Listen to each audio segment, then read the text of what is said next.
What's good, everybody? I'm the G with a PhD, and you're tuned in to the Green Gorilla Channel, the place where Black men can express themselves freely, straight up, no chaser. Please make sure, if you haven't done so already, to subscribe to the channel. And if you can, support the channel. I work hard to provide you with some real good quality content. And also, please make sure to share and to like the videos. So what I'm going to do is, what's good, brother? Leroy Honeycutt, I see you from the Lou. And also my brother Sweet Jones, what's good with you, man? I'm from the Lou. I'm from Northside, Fairground Park. You know what it's like around there. So, but anyway, what I want to do is, I want to get this here started. So I'm going to share a screen. So I'm going to duck out. You're not going to really actually be able to see me in terms of being able to see this icon, because I'm about to go into professorial mode to some degree. But look, it'll be well worth the effort that I'm about to get into here. So let me just start. So I'm going to share the screen. And I'm going to share in the application window.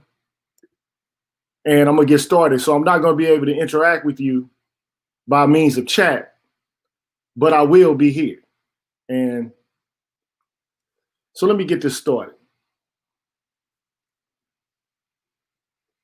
So I don't know if it's, what I don't want to do is to have this icon here. I want that gone. So let me get this started. So I'm going to give you the rundown of what I'm about to discuss today. The Gorilla Talk rundown. The first thing I'm going to do is talk about the politics of respectability. That's first things first. The second thing I'm going to do is have a discussion centered around the concept of Black men being broken. The third thing I'm going to do is make mention of Evette Cornell and her concept of ADOS. And lastly, I'm going to talk about Black lesbian feminism as being an apology and a justification for a Black gynocracy. So let's get underway, shall we? The politics of respectability. The politics of respectability. What is it? Well, in dictionary.com, it's usually defined as a set of beliefs holding that conformity to socially acceptable or mainstream standards of appearance and behavior will protect a member of a marginalized or a minority group from prejudices and systemic injustices. So in other words, what it does is it takes responsibility away from the oppressor and it places it squarely on the shoulders of the people who are actually oppressed. Now, as far as I'm concerned, this is a backwards way of dealing with oppression and domination. But there are some people who subscribe to it. Now, according to these people, this is the problem with Black folks. The way they're dressed, their attire. Maybe if they just pulled those sagging pants up and stopped showing their asses, then maybe the police would stop killing them. They look like thugs, huh? Or maybe these guys, they got their buttocks showing. Now, I'll be the first to admit, that's not my personal taste and how I present myself to the public. But who am I to tell somebody how to dress? I'm not wearing these guys' pants. But what's even funny is you got white guys doing it. Even white guys are wearing their pants sagging now to vicariously I guess, somehow tap into the Black experience. I guess since Lil Wayne is doing it and other rappers are doing it, why not adopt the practice and do it yourself in order to look cool or something like that? I guess that's what it is. So I'm gonna play a video for you right quick and to try to give you some insight into the absurdity related to the politics of respectability. First tonight, using fashion to send a message about social justice. Thanks for joining us. I'm Alexandra Stone. And I'm David Earl. Hundreds of people meet at the Jocelyn Art Museum, and then they march downtown supporting the message that Black Lives Matter. KETV News Watch 7's Emily Tenser is live with our big story tonight. Emily. David, Alexandra, the hot weather did not deter demonstrators from marching in suits tonight. They say the attire is all about changing the image and creating a new narrative. It starts with a cheer, and the crowd descends the steps of the Jocelyn Art Museum. Event organizer Cale Walker leads the march. I've been seeing different movements all over the country in different cities and states like Atlanta, Georgia, Dallas, Texas, North Carolina, Chicago, where these Black men are getting together dressed nicely to try to change the narrative of what's going on in our country. Marcher Brandon Stinnes says the suit represents something different to each person. We're coming together, we're representing not only us as Black men, which is important, but the people that can come together and unify one another for the common cause. Behind the 30 men is a crowd of hundreds following along in support. It feels good just to come out and see the unity, the people coming together. The march, hosted by Network. Let me stop this right here. Look here, man. The politics of respectability ain't gonna save you. It ain't gonna save you. The politics of respectability, again, takes responsibility away from the oppressor and places it on the oppressed, and it makes it seem as if, well, maybe if we just acted differently, maybe if we dressed differently, maybe they wouldn't hate us. Maybe if we become educated, they'll treat us differently. Maybe if we just presented ourselves in a respectable manner, then they would actually begin to respect us. But see, that begs the question. See this guy right here? And I hate to show you these graphic images, and I hope you can see them. I don't know. I told you I was going dark. Okay? So he doesn't look like he was dressed too shabbily to me. I mean, it doesn't look like he has on brand new duds, but it does seem as if he's trying to present himself in a respectable manner. Still didn't prevent him from being one of the strange fruit hanging from a poplar tree, assuming that is a poplar tree. But what about this chap here? This is a very old photo, very old, but it used to be a postcard. Look at how this man is dressed. Not too shabbily, huh? Didn't stop him from getting executed summarily by a group of racists. But what about this brother here? Didn't prevent him from being killed either. Being hung from a tree. You see, I'm just sick and tired of people promoting the respectability politics that they do as if people are begging and asking to get killed by police because they're non-respectable. You see, it doesn't matter how you're dressed. If they want you dead, they're going to kill you. You can be in the brand new set of duds in your finest Sunday best. That's not the issue. That's a red herring. That's besides the point. The point is, these people have a problem with Black flourishing and thriving. They have a problem with you not fitting in to their schema, their hierarchy. And they don't have a problem with letting you know from time to time how much your life is actually worth. That's something to think about. That's something to ponder over. I'm sick and tired of Negroes acting as if they put on a brand new set of clothes, that all of a sudden the conditions will change and white people will begin to accept us as one of their own. That's ridiculous. And so that brother was killed. And look at these people here. And I want you to take a good gander at the group of people who are bearing witness to lynching. They don't seem distressed at all, do they? They don't even look like it's anything different than what they encounter in a day-to-day experience. Just another day at the park. Just another group of niggas dead. Now, do you think that wearing a suit, attaining a high level of education,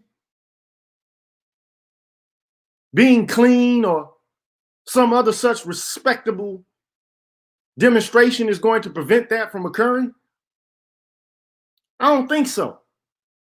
So cease and desist with the respectability politics. It gets us nowhere. It gets us absolutely nowhere. So that's all I got to say about that. Again, support the channel. Now I'm going to exit for a second to see if you can see me, because I'm a little bit worried as to whether or not you can actually see me. Were you all able to see that? Please respond so I can know if you're able to see what was on my screen. Somebody just tell me yes or no. And thank you, brother Leroy Honeycutt, for the donation. I really appreciate it. So you can't see me. I guess that one signifies a yes. Thank you. So let me get back to it. So I'm going to hop off again. And I'm going to share a screen. Go into the application window. And I'm sharing. Sharing is caring. That's what they say. Damn it, I hate this little hide thing. I wonder why it pops up anyway. But anyway, next topic at hand. Are black men broken? Or black men broken?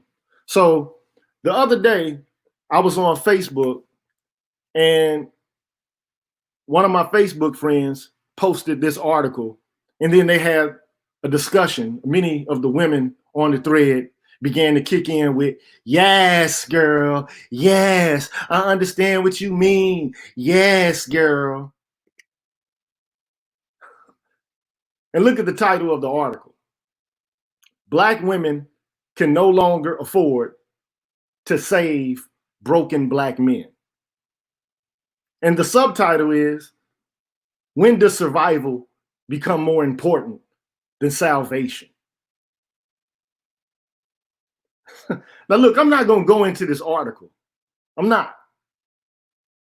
But the article, the name of the individual who wrote the article, Ara Aloha Bugichukwu, she don't even sound like she is from this place for real.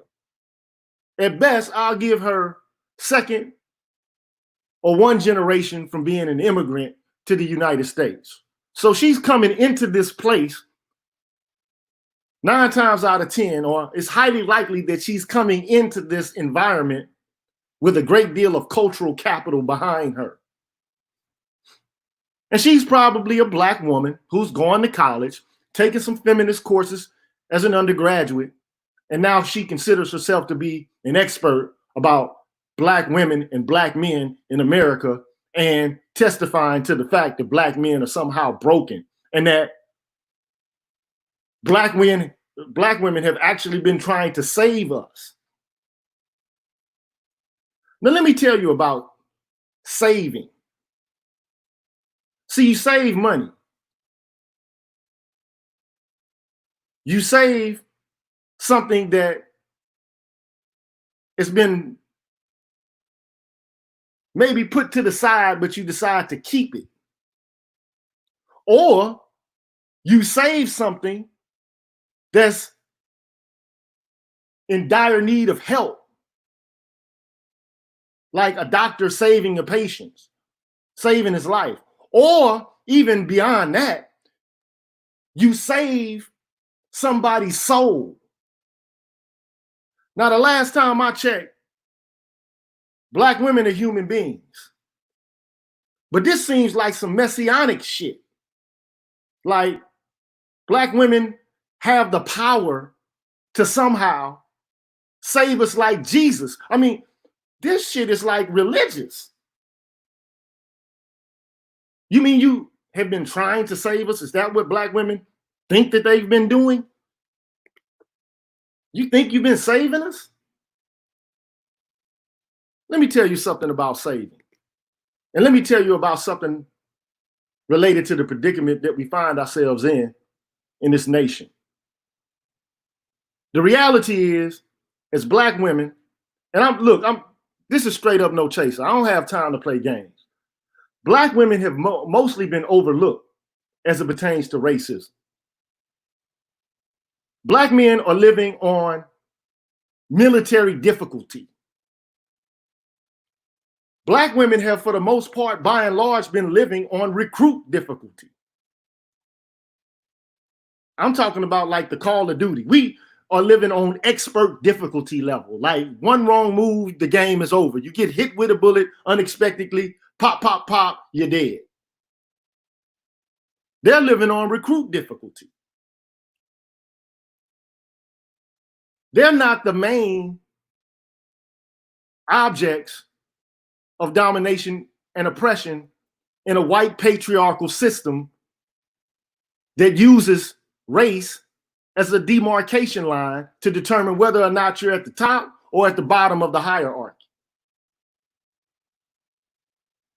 I've been talking about in some of my previous videos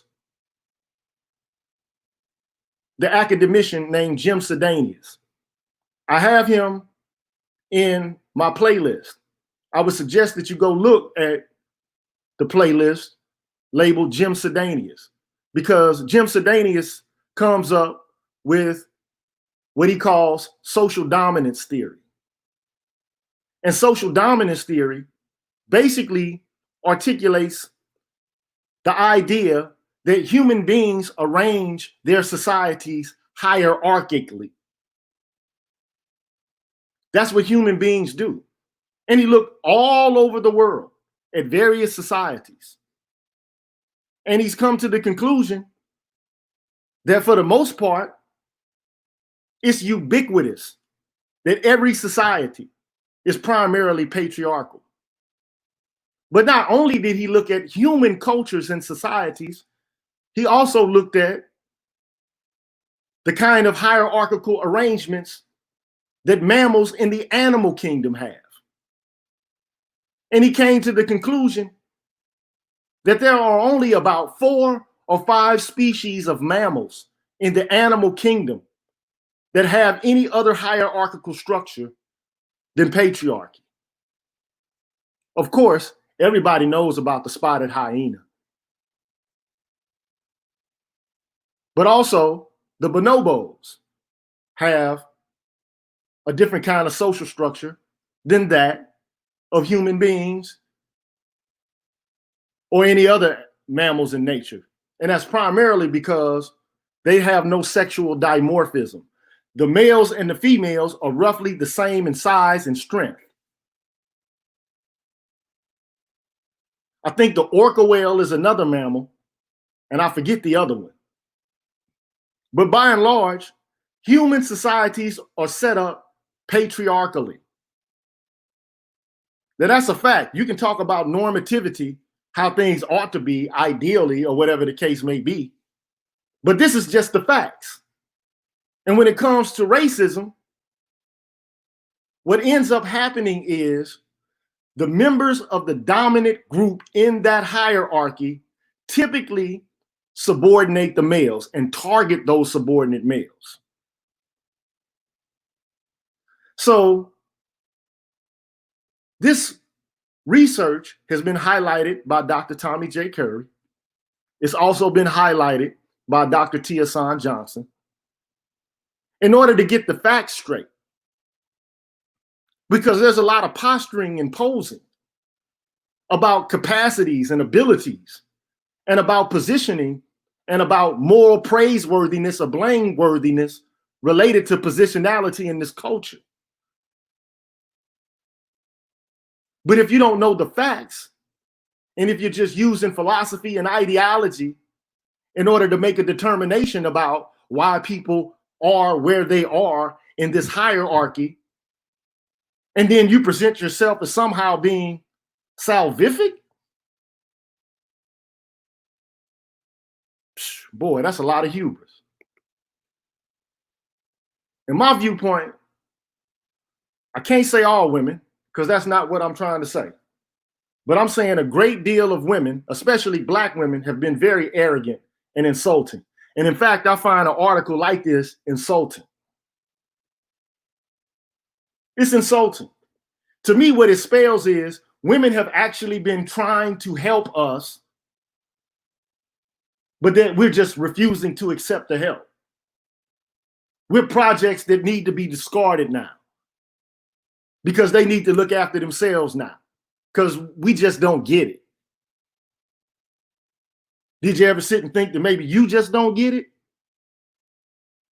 Maybe you're just not aware of the fact that you're living on recruit difficulty while we're living on expert difficulty? Did you ever think about that? Probably not. You see, a lot of Black women think that they're magic,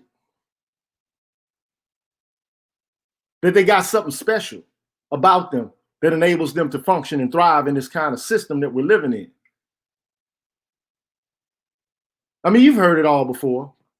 Black girl magic. Maybe there's another set of explanations for why Black women have been able to thrive and to flourish in this system in a way that, and don't get it twisted, because they're not thriving for real. They're doing better than we're doing. When you look at indexes or indices of well-being, but they ain't doing that much better than we are. I mean, the way they tell it, I mean, it's like they got like 80, 90,000 or something to pass on to their progeny. That ain't the case. Because when they do collective comparisons about the wealth between Blacks and whites, the average wealth that a Black family has is no more than $1,500. Period. So all that magic is not translating into wealth.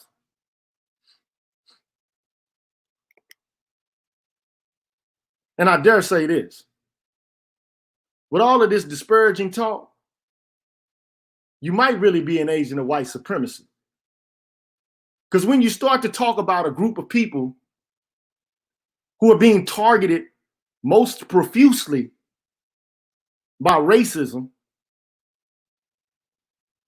and having been subjected to it for the past 400 plus years, you might be an agent.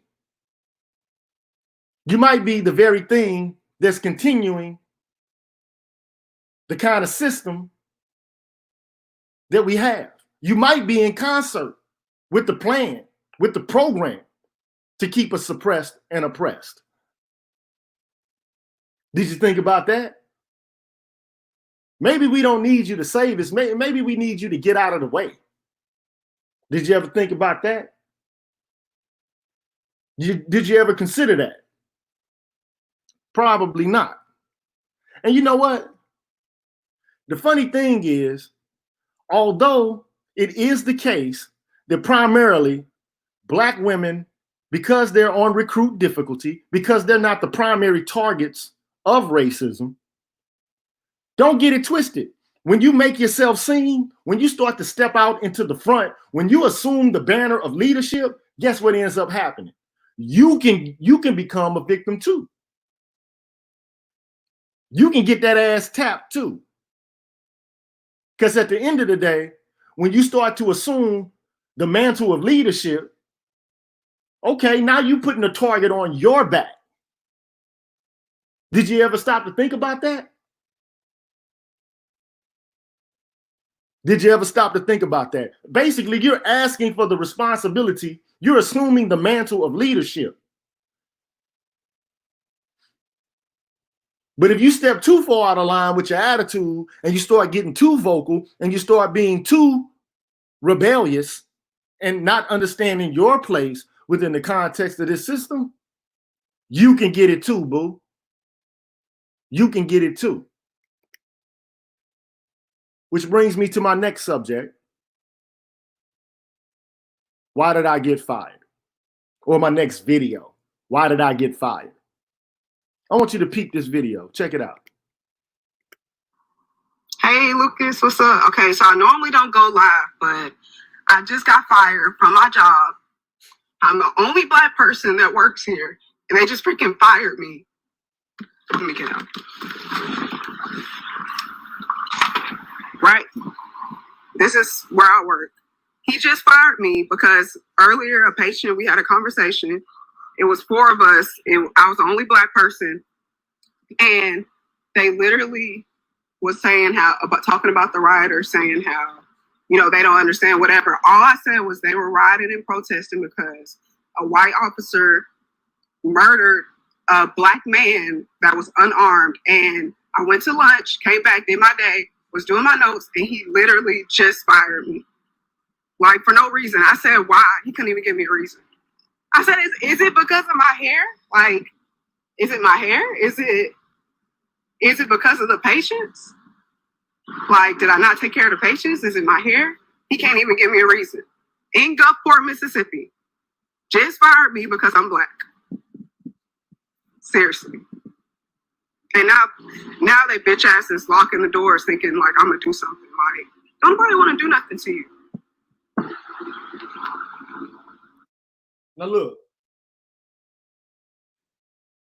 I feel sorry for this woman because, more than likely, she's probably a single mother. And I know that she probably, in all likelihood, does not have a great deal of wealth amassed in order to get through a struggle related to being unemployed.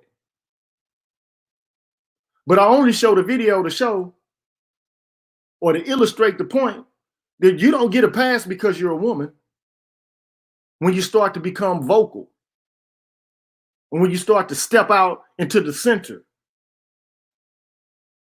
You can get it too.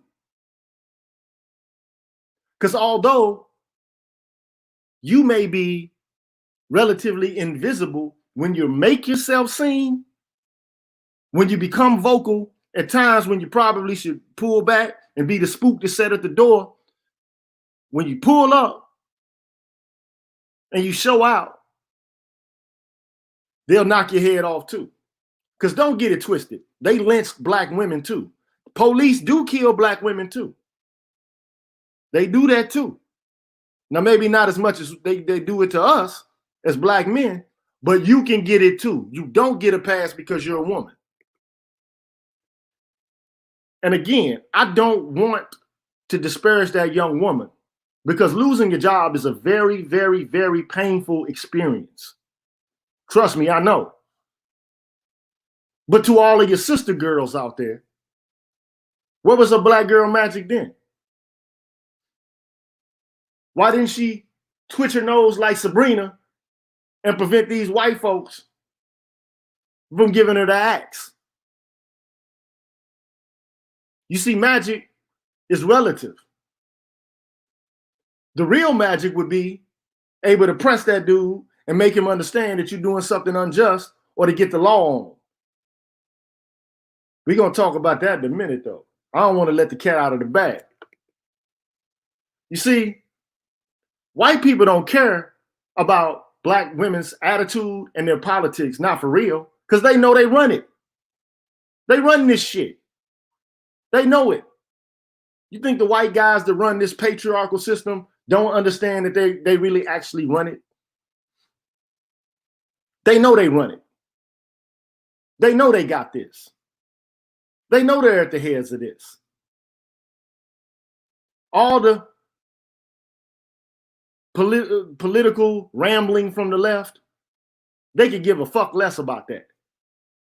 And you're starting to see it play out. I mean, there's some people who are so-called white allies, but by and large, even these white allies, you really don't know if they're allies or not. I'm just being real with you. Because at the end of the day, they're white before their politics. They're white before they're either male or they're female. They're white before they're gay. And they know that. They know that. For some reason, we don't seem to know that. I'm not saying all of us don't know that.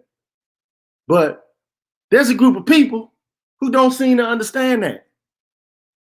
They don't get that. That doesn't resonate deeply within them. In my opinion, you're naive to think any different. But you know what they say about opinions. Everybody's got one, just like everybody's got something else where the sun don't shine.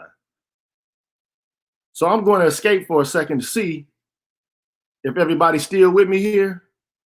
Everybody still with me here? Okay, I see that everybody is. And I'm gonna keep ducking in and out. But I want to shout out Marvin Battle. Thank you for the donation, my brother. I appreciate it. I really do. All right, so let me go back into duck off mode. I'm getting little on y'all today. So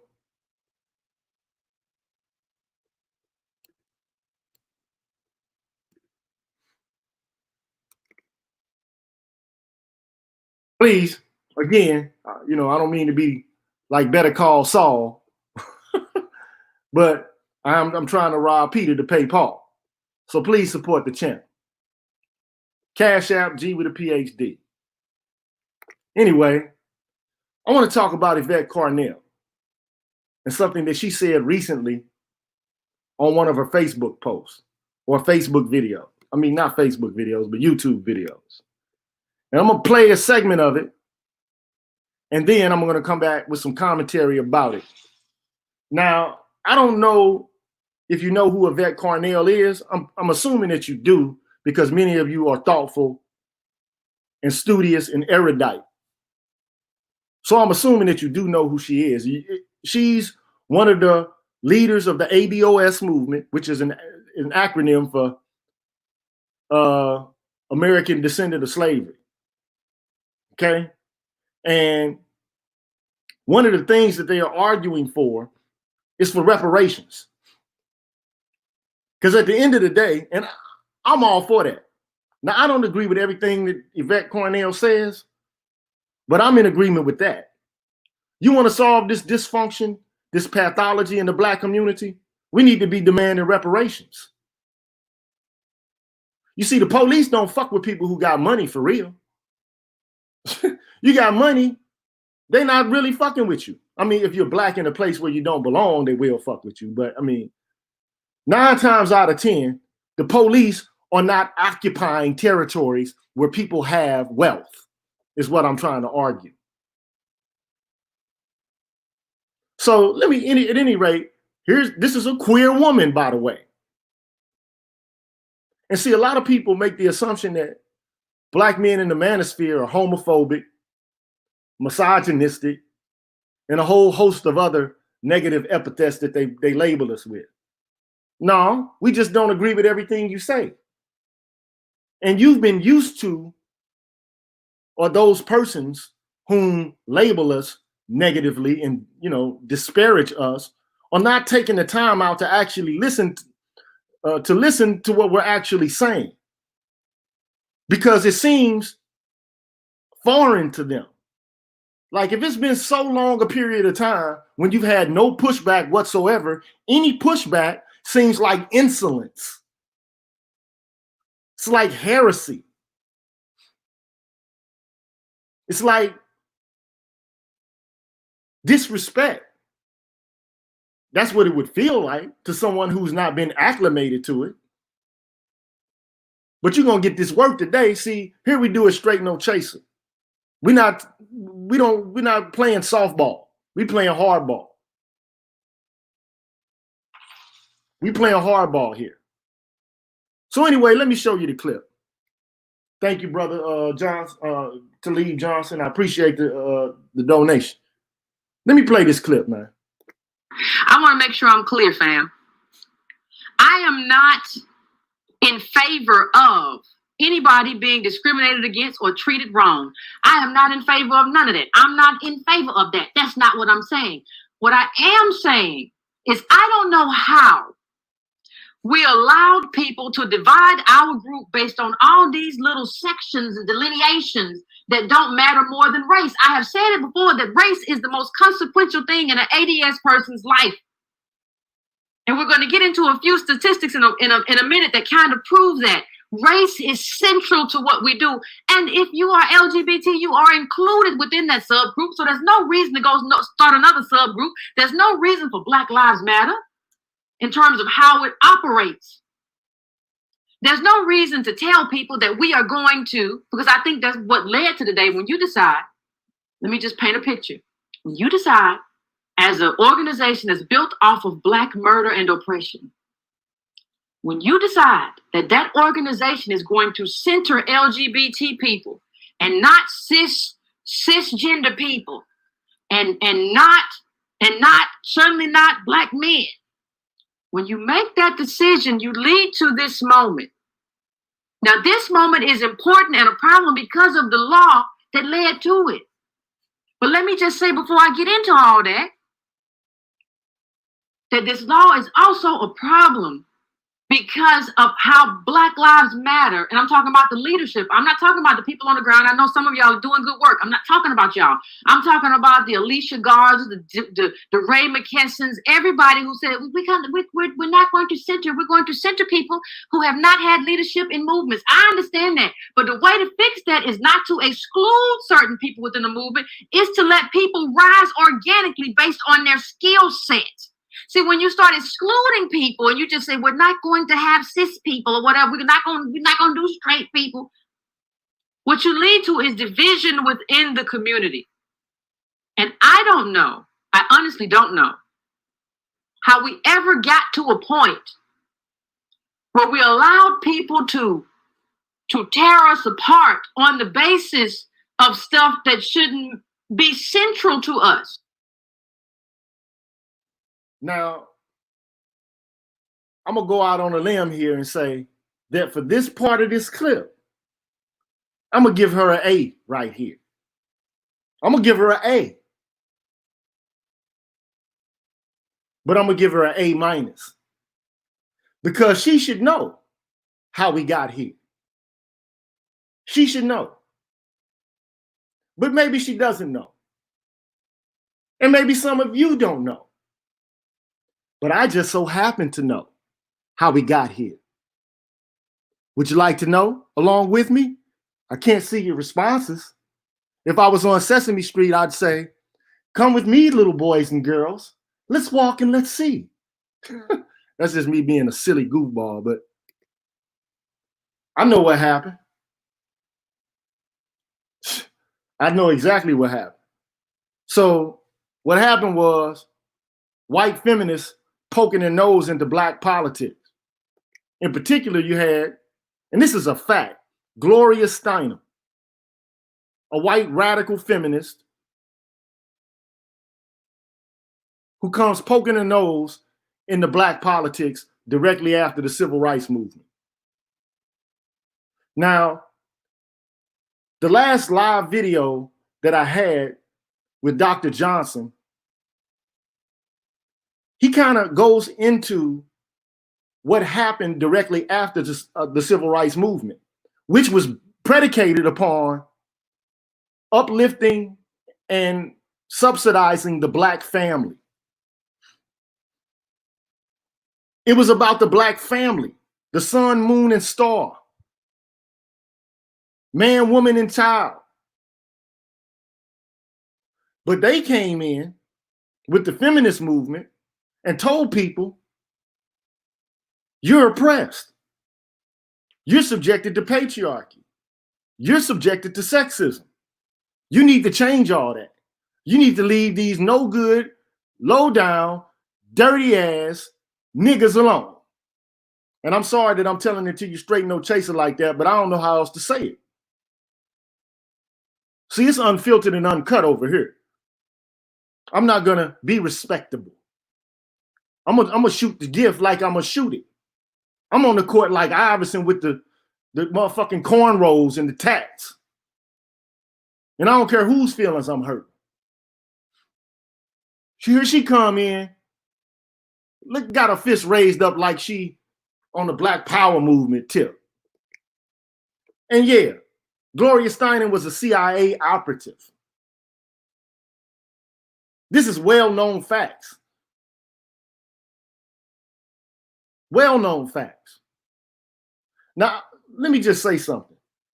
Now, I'm not going to show the clip for with her talking about her involvement with the CIA, but it's all over YouTube. All you got to do is just type it in, Steinem, CIA. And ultimately, what she acts as if, and she just feigns actually being in any way controlled at all by the CIA. She acted as if she was just acting autonomously, and whatever kind of work she was doing, they just endorsed it and wrote her a blank check. Now I'm just gonna keep it 100. You ever known some white dudes to ever just give anybody a blank check and just tell them to go about their business and do whatever it is they want to do? I ain't never known no patriarchs like that, no white dudes that run shit like that. I ain't never seen it in my life. They micromanage everything. There's a purpose and a reason for everything. Everything. And also, let me just say this. We already know. And look, you can get scared if you want to. I ain't scared. COINTELPRO was all up in the civil rights movement. That's just a fact. So what makes you think they ain't all up in this shit right now? They don't have their tentacles interwoven into what's going on right now. I'm just saying. If you're scared, go to church because the remix hurts. I ain't never known them to pull back. Now, what this woman did was she promoted Black lesbian feminism with funding, with endorsements, real money. And where did it come from?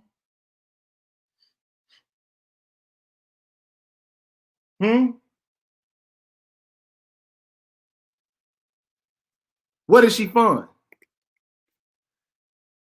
She funded Miss Magazine and she promoted feminists. In particular, she promoted the Black feminist, Michele Wallace. She wrote a book, Black Macho and the Myth of the Superwoman.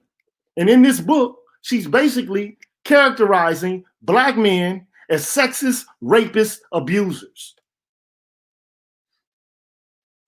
And that for some reason, Black women, if they knew better, they would distance themselves from Black men. Now I'm telling you what the truth is now. Because if you want to know how we got here, I'm trying to lay out the steps of how we actually got here. You can call me a conspiracy theorist, whatever you want to call me. All I'm doing is saying, hey, I can't connect all the dots, but I can point out to the dots. I can point to the dots. Then, with her magazine, with funding from we don't know where, Miss Magazine, Miss Steinem, promoted Alice Walker,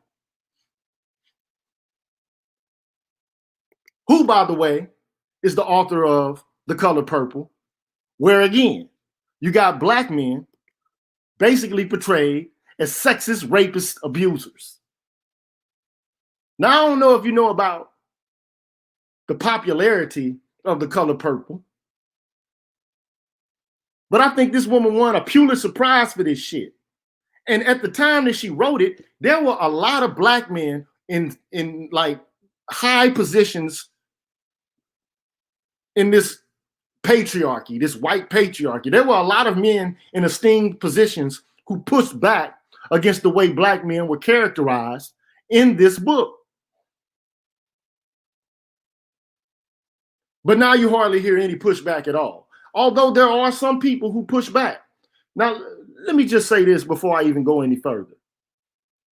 Oftentimes, I kind of rattle off at the lips and say things like, nobody's talking about this. Nobody's saying anything about it. And I'm not talking about black men in the manosphere when I say that. Because I know we're talking about it. We're the ones who are consciousness raising. We're the ones who are trying to figure all of this shit out. We're the ones who, for the most part, have, from Morpheus, taken the red pill because we know that something is amiss and something's foul here.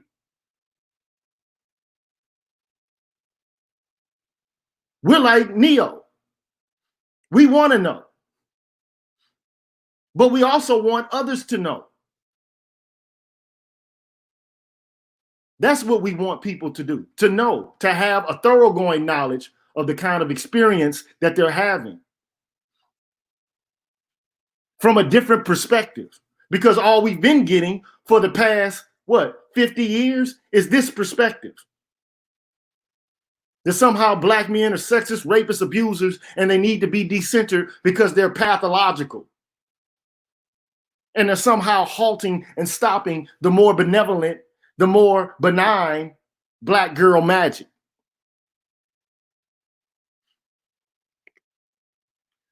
Then, simultaneously or coextensively with all of this, you get the Combahee River Collective. Now, I know it can be a little terse, a little dry, a little boring, but if you want to know the seeds that has led to the blossoming of the wilderness that we now find ourselves in, go look at those videos. Because you're getting the words right from the horse's mouth. It tells you step by step how we got here, ideologically, politically, the kind of troubles that they had, the kind of experiences that they had, the kind of perspective that they have. You'll know exactly why I got here. At least from their angle and their justification for it, you'll know it right then and there. You'll know it. It's expressed. It's not even written in a difficult language to comprehend. They come out and kind of echo what Alice Walker was talking about, what Michele Wallace was talking about, and it's the same shit. Black men, especially heterosexual black men, are sexist, rapists, and abusers, and they're oppressive to women. And they're preventing women from being able to self-develop, to thrive, and to function. Now, what's funny about this is, when was black women saying this kind of stuff ahead of time? Before this movement, before this period of time, when were black women saying this collectively? I'm gonna come back out. I want to know if you're still with me. Y'all still with me? I see you still with me. If you want to know, I'm gonna go back in. I just wanted to, every now and then I gotta duck up out the presentation to see where I'm at with y'all. So if you want to know, because people are like dumbfounded and asking the question, like, how did we get here? Let's remove the CIA component and all this and the government involvement and tampering and directing or maybe nudging, whatever the case may be. Even if they don't have any involvement whatsoever, we do know that ideology and the political musings of a certain group of people have led to this kind of thinking. This is how we got where we are in terms of divisiveness. I also posted videos about black women who were womanists, who also resisted against this way of thinking because they regarded this way of thinking as divisive. That is not really actually productive in the long run. That is not going to get us free and lead us to thriving and functioning in the long run. It does something for a subset of the African American or the black population, but it don't do the crucial work that's necessary to make sure that everybody is functioning, flourishing, and thriving, being how God intended for us to be able to be born and to bloom arrogantly into our inheritance in life. Because I know for a fact, everybody's got a light inside of them. We're supposed to be able to rise up as a member of our species arrogantly and to blossom and to bloom arrogantly and to take whatever knowledge, whatever wealth we've been able to accumulate and to pass it on to our progeny. We can't do that all divided. This is why I am going to do another video, because I did a video about the ring of Gyges and how Glaucon in Plato's Republic made mention of the fact that human beings are innately selfish. They're going to do what's best for them. They're going to look out for number one. Well, Socrates in that book has a response to that. He has a response to it. And basically his response, this is the short version. The people who live only looking out for themselves, that they're only doing that, they have a corrupt soul. Their soul is not in balance. It's not in harmony. They got all different parts going every different way. You got three parts to your soul. You have a rational part, you have an emotional or a spirited part, and you have a physical and an appetitive part. And if your appetitive part or the emotional or spiritual part is guiding or running or directing what it is you're doing, then you're all over the fucking place. But before he even begins to talk about justice in the individual soul of the person, he talks about it in a society. And basically he says that justice in a society is each member of that society doing their job, playing their role, playing their part. If you are trying to play every fucking part and trying to fulfill every role, and you got people who can play, it's the dumbest shit in the world. Imagine having a coach who has talent on the bench, but doesn't want to play them because another player feels like it's their time to play. We can win the game, but we don't want to let the other people play.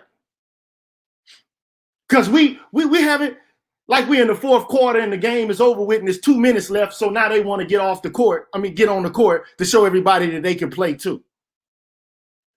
That's some silly ass shit, man. It's stupid as fuck, is what it is.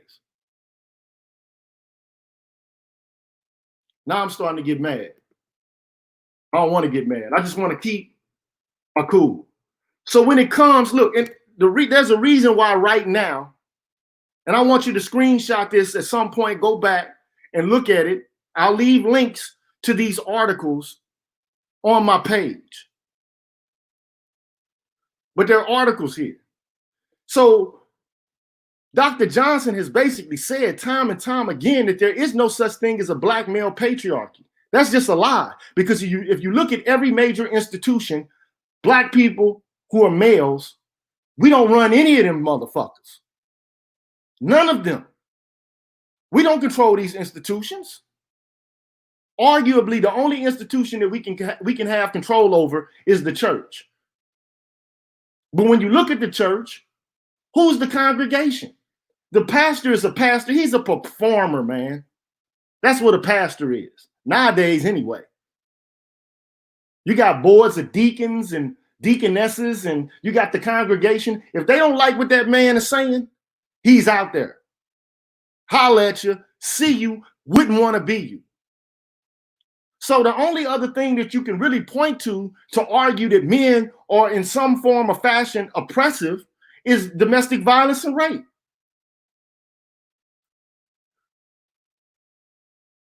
domestic violence and rape. But if you start to probe into domestic violence and rape, and I've talked about this in other videos, if you look at the current research on it, it ain't even current.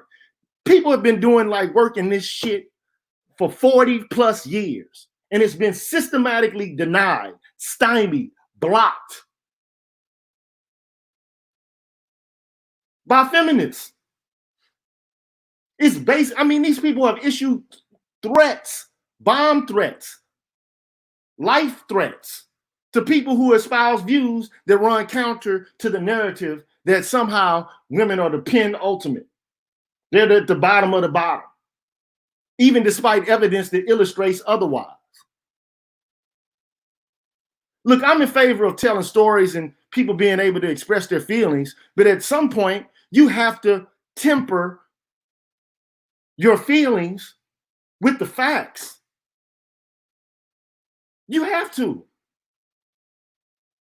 So I'm not going to go into these, but when it comes to domestic violence, there's a man named Fiebert who's compiled an annotated bibliography which demonstrates that women are just as likely or more likely to assault their male partners than men are to assault their female partners in intimate relationships. And if we only continue to talk about one side of the coin without talking about the other side of the coin, then we're never going to be able to mitigate this problem. Ever.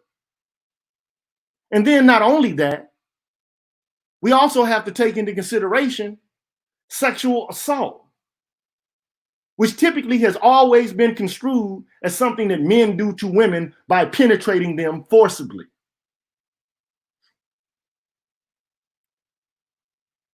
Researchers in the social science fields have come to the conclusion that's also erroneous, because men are just as likely to have some sort of experience with sexual assault in their adult lives.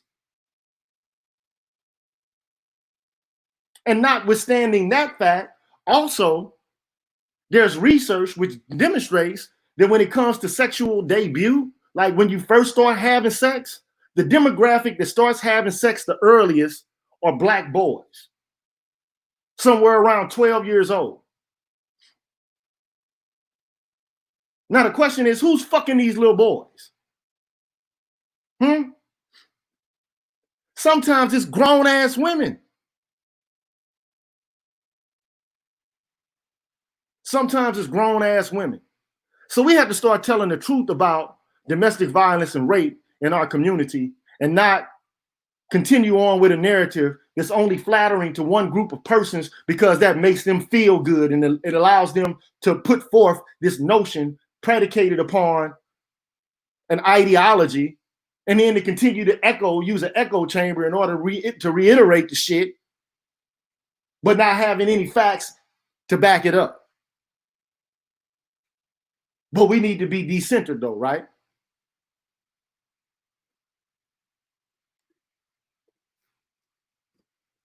I just want to make sure y'all still with me. Y'all still with me? Y'all still with me? It looks like you are. All right, so I'm going to go back in. The only reason I'm pulling back, so I got another donation. Appreciate it, my brother. Michael West, I appreciate it. Thank you. So we're still going in. I just wanted to make sure every now and then I'm going to pull out and come back in, but I just want to make sure that everybody's still with me. All right? That's not what I want to show. All right, so let me go back in. So all of these people together got us where we are now. The Alice Walkers, the Michele Wallaces, the Combahee River Collective participants. They got us where we are. Now the question is why? And why has it become so paramount of a viewpoint? Everybody's on this. Everywhere you look and turn, it's ubiquitous, man. This is what I mean when I say, and this is no insult to the brothers who make these comments. When I say nobody's talking about it, I'm not talking about us. We're talking about it. But MSNBC ain't talking about it. NBC ain't talking about it. ABC, CBS, Fox News, HuffPost, The Root. Nobody's talking about this. All they're doing is putting out some bullshit like black men are the white people or black people. And this is passing off as some serious scholarship, some rigorous kind of analysis. It's complete and utter fucking bullshit, man. The reality is the people in these movements believe that heterosexual black men need to be decentered. I already told you what this shit means. Decentered is a fancy ass, a nice sounding way to say these motherfuckers need to be pushed to the periphery. Y'all need to be set to the side. You need to be marginalized. Black men need to be marginalized. Sit down somewhere. You aren't able to be saved. You need to be quiet. That's why I put out the video saying you don't need permission to speak. These people have not been pushed back against, mainly for political reasons on the job, especially in academia. But for some reason, all throughout the country, men are afraid to say shit to women. Dude, look, at some point, you can think that person is weak, but they have more power than you do.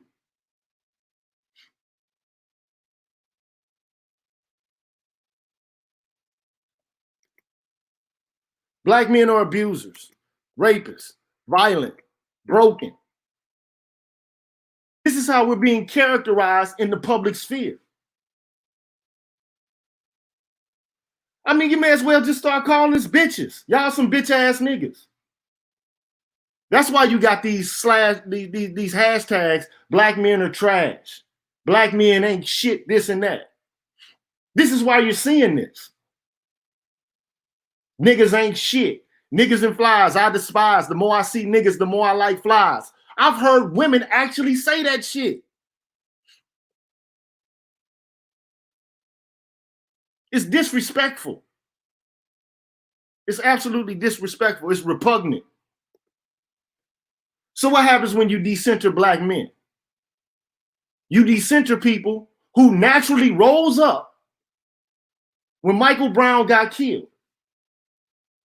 He needs to be decentered. Now this man is dead. Nobody knows how he died. He's just dead. He needs to be decentered. We don't need to talk about him. We just need to move on with the BLM. We need to move on with Garza and Netta and all these DeRay and all them people. That's like white people picking who our saviors are, who our leaders are. All of the work that these people did, or this man did, along with not just him, Dane Jones, Ferguson activists, before the BLM people came there. Dead, decentered. No need to pay attention to him. He's regressive. His politics is not progressive. He's a homophobic, heteronormative, sexist bigot. That's how they're characterizing us. Needs to be decentered. DeAndre Joshua, Ferguson activists. These are young black men who kicked the shit off that has led to our current kind of agonistic politics in the civil sphere, the public sphere. But you don't see their faces. They've been erased. They've been marginalized. They've been scrubbed. Literally from life. While another group of people get to enjoy the accoutrements that come along with white philanthropic money and donations. Edward Crawford Jr., decentered, dead, Ferguson activist. Marshawn McCarroll, Ferguson activist, decentered, canceled, dead.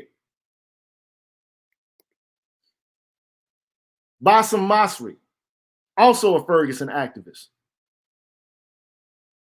A Middle Easterner, who worked in coordination with these guys, canceled, decentered, dead. He don't fit the profile of somebody who should be the figurehead of the movement, the face. Now look, let me just be perfectly clear here. There was a time when respectability politics, this is how all this shit is tied together. When respectability politics was such that a person like, say, for example, I don't even know if you know him, Bayard Rustin. He was like one of the people who taught Martin Luther King Jr. how to engage in civil disobedience. A black dude. But he couldn't be the face of the movement because he wasn't respectable enough. So people have argued against, well, why couldn't he just stand up and be there? Why? Because he was gay, he shouldn't have been the face. Well, black people at the time were playing out respectability politics. And that was their fault. They did the best they could, but they didn't understand that that shit didn't work. They were looking for white acceptance. Their whole program was predicated upon integration. We see how that shit is worked. The United States de facto is just as segregated as it was when all of these goddamn laws were written in the first place. At least we had parallel institutions. We don't even have parallel institutions anymore. They've been eradicated. We had our own, all you got to do is look at Claude Anderson and talk about the parallel institutions that we used to have. Banks, bus lines, movie theaters. All the shit we talking about we need to build now, we gave it up in order to, I was about to say something really unflattering, but in order to have our arms wrapped around Uncle Sam's ankles. But they did the best they could because it's the politics of recognition, man. People feel bad when they're not respected, when they're not perceived as being honored in the community. And that causes a great deal of psychic pain. And this is where this shit comes from. Of being looked at as the black sheep. But now they done flipped the script and engaged in, I guess, retaliatory politics. This is retaliation for bad feelings from the past in the black community. But it's time to move past that bullshit. That shit is over with. So now it's BLM centered. The black women, it's their turn. It's our turn to run the shit now. They get the white philanthropic dollars. They get all the press. They're decentering heterosexuality. They decentering men. And I'm left with what the fuck is what I'm left with. WTF, man. WTF.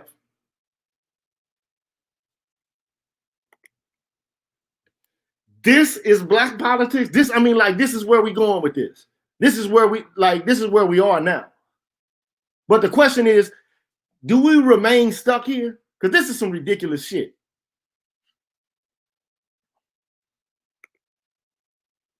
Walker, Wallace, BLM. The progenitors, the children. The mothers, the daughters. You see it. So to answer Evette Cornell's question, I don't know how we got here. This is how we got here. Now that's a long, exhaustive answer, but it's the honest answer or the most honest answer I can come up with, predicated upon what I know and my knowledge and my experience and my probing and investigation into the matter. And I'm not the only one. This is black politics now, where women and children take up the lead. I mean, do you expect a fucking boy, 7, 8 years old, to be running a movement? And his mama?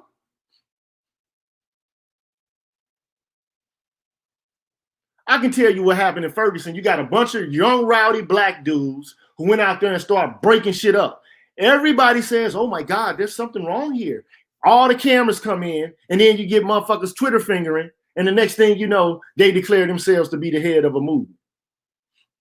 After the work already had been done. All the damage was done. Now you get to talk as some sort of expert, some sort of self-appointed ruler. You ain't even from this place. But now you understand it more. You look palatable. The talking points are all there.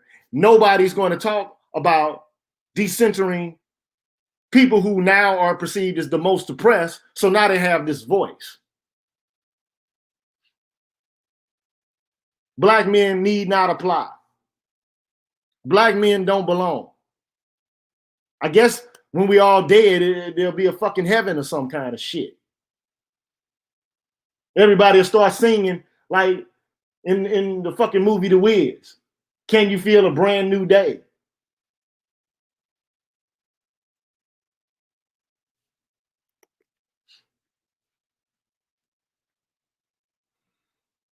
I'm the G with a PhD, man. Please support the channel at Cash App. I'm gonna duck off again. Y'all still with me? I gotta check and see if y'all still with me. Yeah, y'all still with me.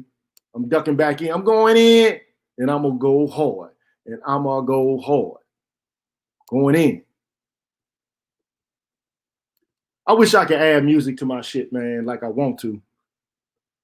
But unfortunately, all of my equipment has been liberated from me. Because I love to do effects and shit like that. But what's the results of all of this bullshit? White people are winning, and they're winning like they never have ever won before. Just think about this. The civil rights movement was supposed to empower black families. That's what it was intended for.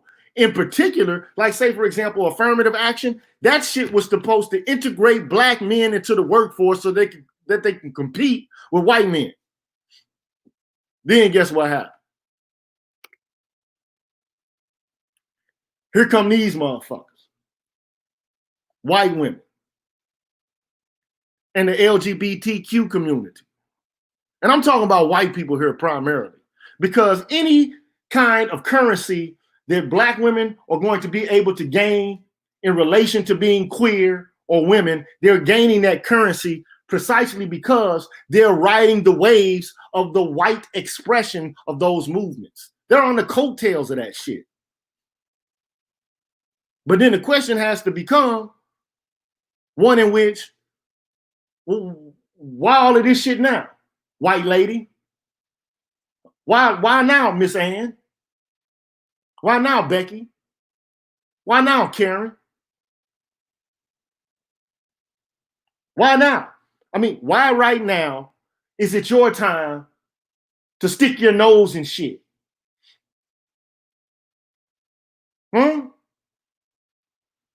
Why right now? Because I'm going to tell you, the primary beneficiaries of civil rights and diversity policies and affirmative action policies are white women. That's the gospel truth. If you doubt it, if you want to declare something else, put the shit on my timeline somewhere. Put it there, and I'll peruse the documents. I'll do a meticulous overview of your talking points and your documentation, and I will recant, like Galileo did in front of the clergy of Rome when he said that the earth was not the center of the universe. And the funny thing is ironic about this shit. The truth will set you free, but first it will piss you off. Well, what's the truth then? The truth is white women were colonialists. They domesticated America. Now that's the facts, Jack. They were part of that project. And they were participants in the project of slavery. These people owned us, man, like chickens and cows and horses and shit and sheep. They bought and sold us. They beat and they raped us. And I have a link to a YouTube video in case you don't believe this, because they have archival evidence. They have bills of sale. Transference of property from one man to a white woman, his daughter. Gifts on birthdays and shit. Imagine getting a little nigga for your birthday. Talk about Chucky. Huh? Imagine that shit. I mean, even the thought, like, imagine that as a black man, you can go buy a bunch of little white motherfuckers for your daughter or your son. I'm going to give you a playmate. You can do what you need to with them or her. But they're a minority, though. They've been oppressed. I'm going to show you this video. I got to show this damn video. I have to. Let me stop it, though, because I want to make sure that it's showing on the screen, because I know it's not. Let me stop this screen. Y'all still with me? Yeah, y'all with me.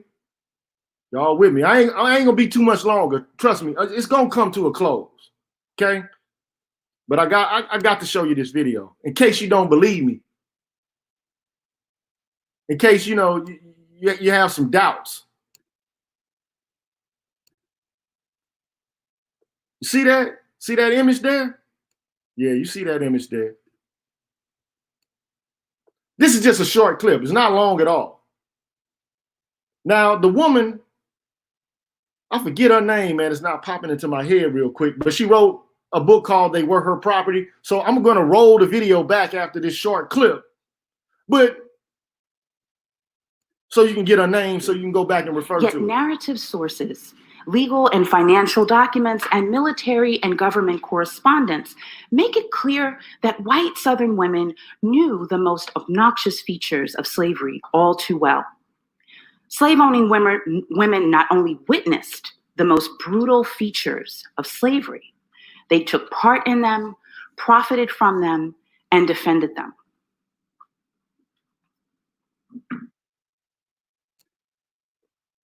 Got that? So let me roll the tape. Let me roll the tape so I can give you this woman's name. I don't know why I don't know her name. Her name is Stephanie Jones Rogers.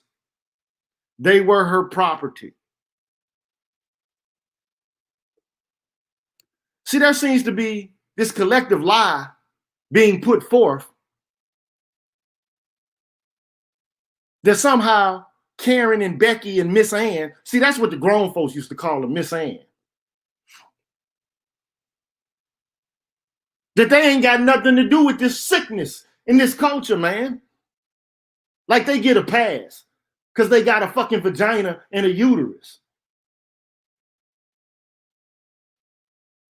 You an agent of my fucking destruction and my enslavement, man. How you gonna take my fucking reparations? How you gonna take my improvement and my ability to flourish and function and thrive under the aegis or under the auspices of somehow you've been oppressed by your white daddy who gave you slaves and shit, who allowed you to inherit his property?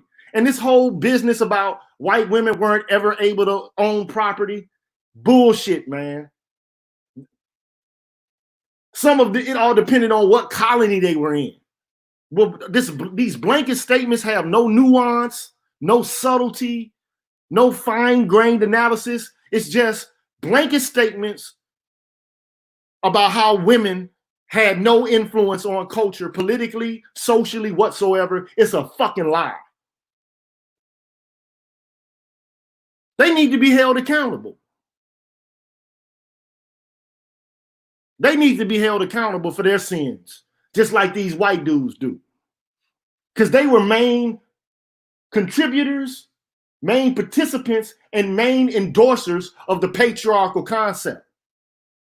If you look at Curry's work, he basically points to the fact that when you talk about patriarchy, it wasn't something that was assigned to genders. This is a relatively recent expression of the idea of patriarchy in and of itself. Patriarchy used to be ascribed to races. The white race was patriarchal, not white men, the white race. The white race was more manly than other races. See, we got to talk and tell the truth and shame the devil, man. Dip diver, civilizer 85er, I make the devil hit his knees and say to our Father.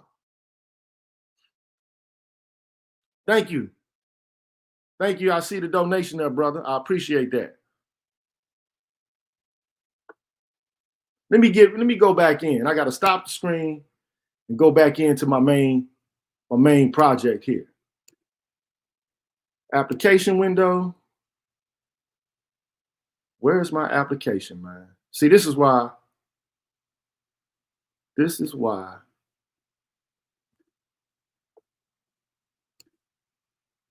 I know where I was, but I just got to make sure that I'm able to pull it up.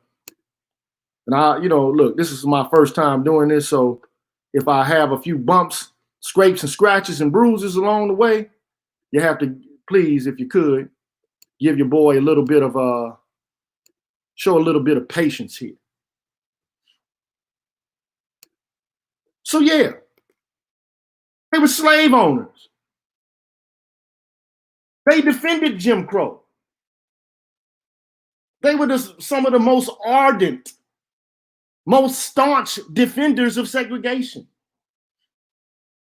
I don't have to go back to that picture of the lynching. You saw white women at that motherfucker, man. Picnics. Let's pick a nigga. They're drinking beer and shit out there. Are we gonna get us a nigger? Not.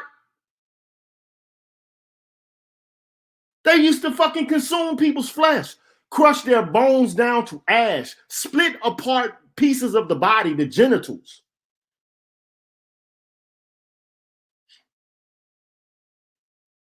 And let's say that they weren't doing anything, but they were just there. Let's just say they were there. What about the fucking shit that happened to George Floyd and the police who were just there? I was just here. I didn't do anything. You didn't do anything either. You guilty by omission just as you are to commission. But you don't hear me though. An act of omission can make you just as culpable as an act of commission. In the philosophical literature, we call that the banality of evil. Coming from a woman. It's how the Nazi Germany rose to prominence. Not by what people did as much as what they refused to not do. Going along to get along. They participated in lynching. The civil rights movement, they usurped it. They ganked it. They took it. They hijacked it. Make sure. They hijacked it. They took it for themselves.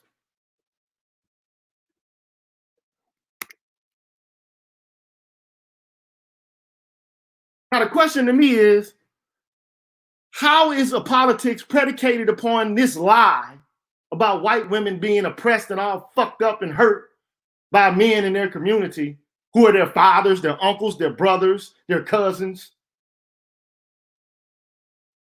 whom they inherited property from, who they developed family relations with?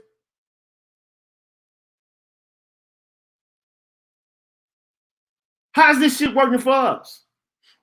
I mean, how's this kind of politics helping black women? We don't have shit.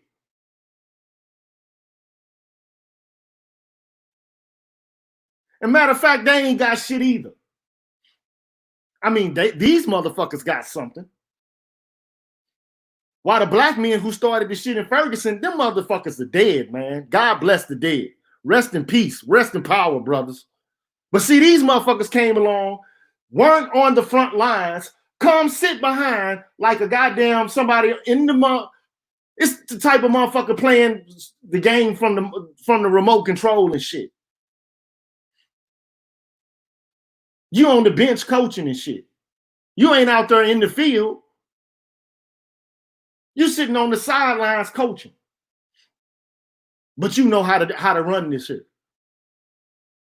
You know how to run the offense and the defense. You just already have a pre-established ideology. And you can't even be butthurt about the shit because ain't nobody even sweating y'all nowadays. The politics of respectability, for the most part, has been eliminated now. Ain't nobody giving a fuck if somebody yay.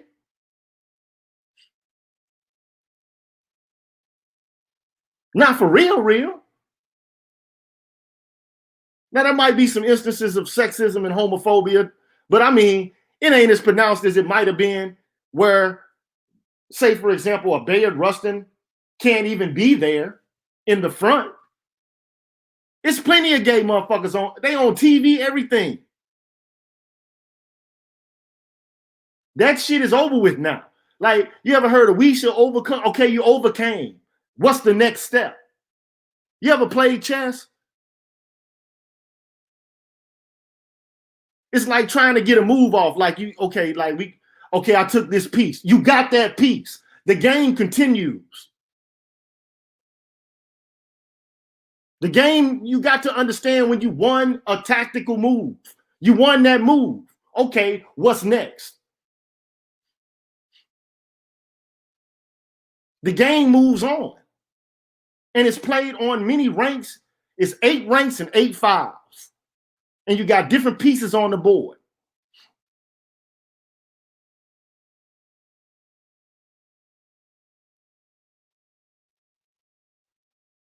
I'm starting to get pissed.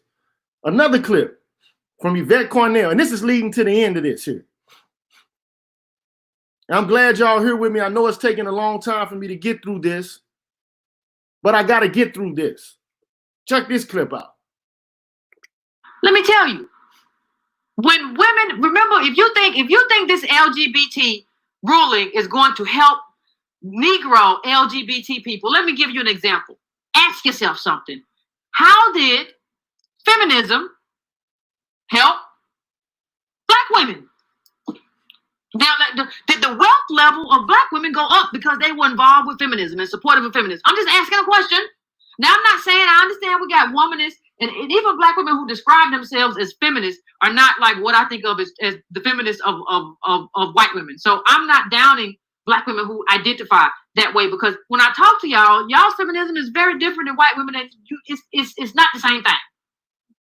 What I'm saying is the wealth level didn't change. So what happened?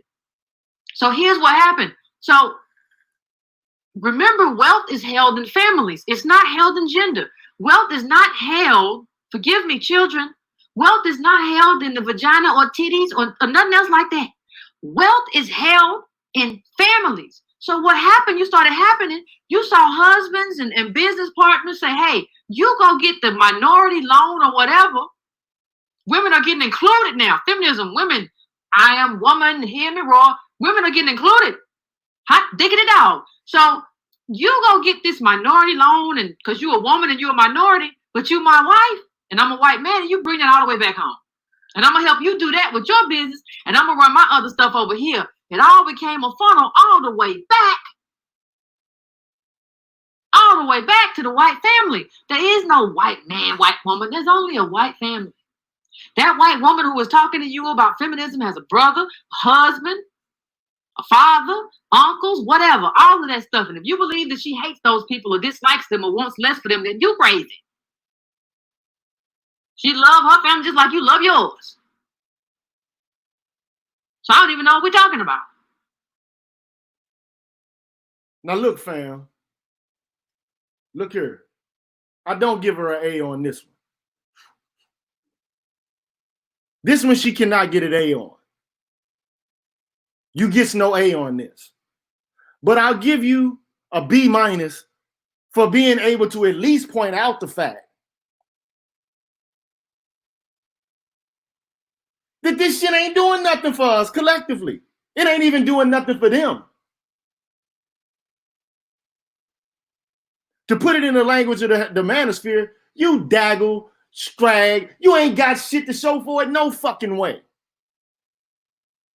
It's just like poor ass rural white folks wanting to be able to call bragging rights, or at least I ain't a nigger. That's what it is now. Or at least I'm not a man. At least I'm something. I got black girl magic. That's what you want now? That's all that's necessary. No tangibles. Just the symbolic idea that I'm the fucking leader of this. I run shit. I don't give a fuck what I destroy while running it. Don't give a fuck. Don't care how much talent I'm overlooking. Because the last time I checked, let me just be honest about this shit here.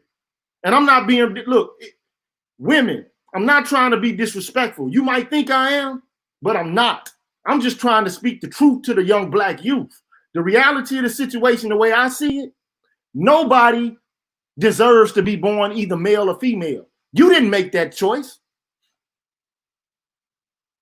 You didn't make a decision to have a fucking uterus or nut sacks. You was just born that way.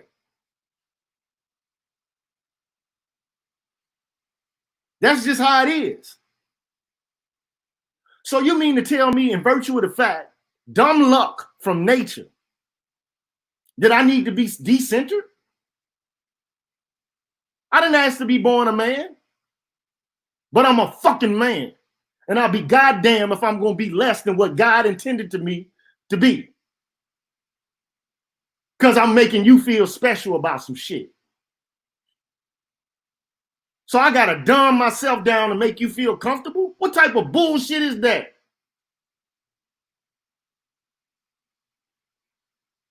It's the stupidest shit in the world, man. Now I guess I got to grow some titties too, right? I got to make my nuts, I got to push them up inside of my fucking, close up to my navel or something. I can't let them hang no more. I can't spread my legs no more. I can't go to the gym and work out no more because that creates, you're intimidating. We got to get past this bullshit, man. We got to get past this.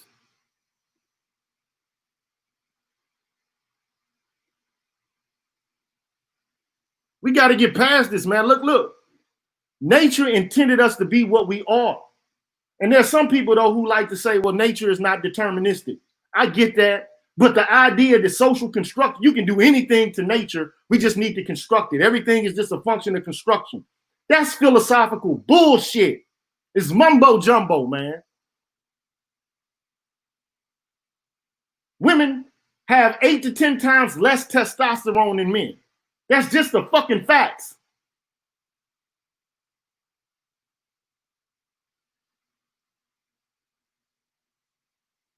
That's a biological fact. Now motherfuckers don't even want to hear the facts anymore. Feminists don't even talk about biology. They just do philosophy. They don't integrate endocrinology into what they do.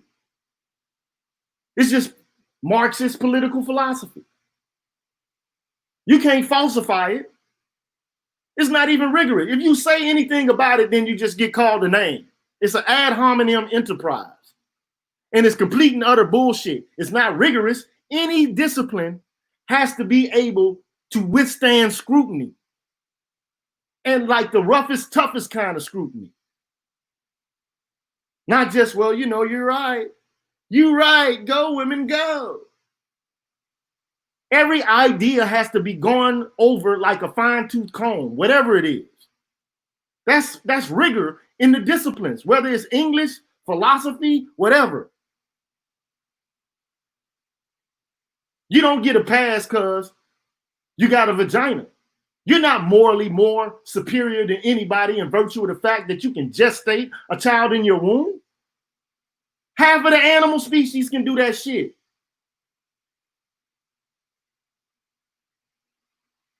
Now we'll aid you and assist you while you undergo that labor, but you ain't the only being in the universe going through that labor.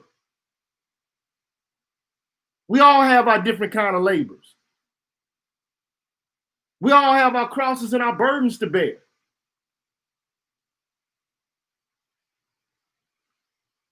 Back to the main project, man.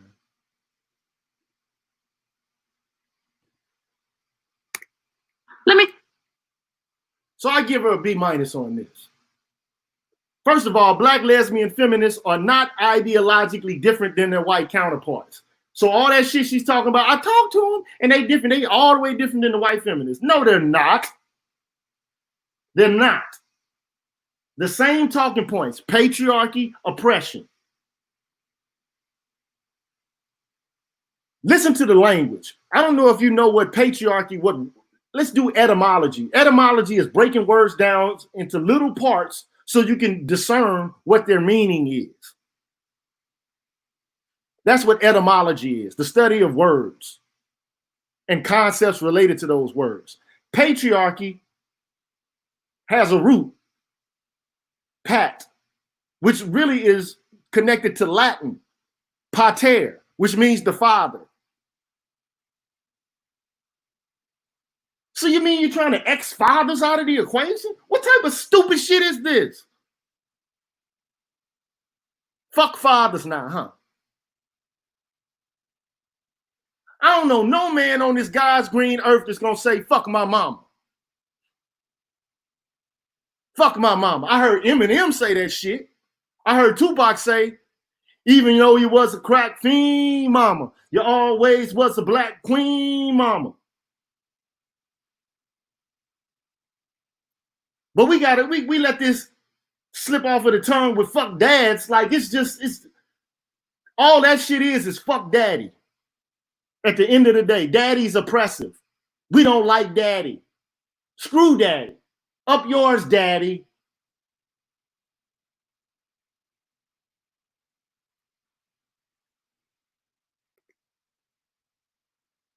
Black lesbian feminists are attempting to decenter black men and the nuclear family.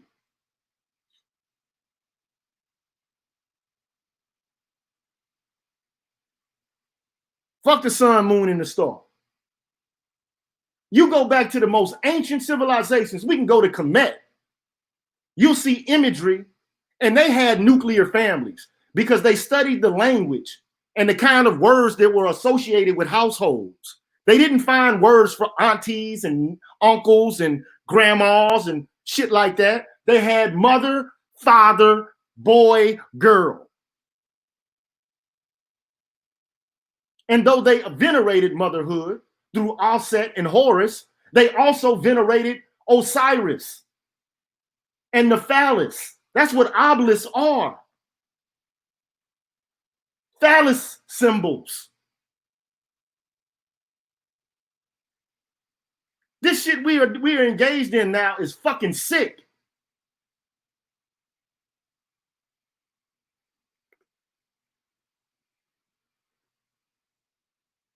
Black lesbian feminist ideals have filtered into popular culture and are having an adverse effect and impact on the health and welfare of black men's and women's lives.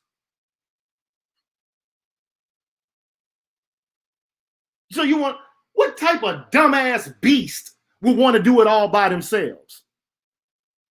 Who the fuck would play a game like basketball with only 3 motherfuckers on the court?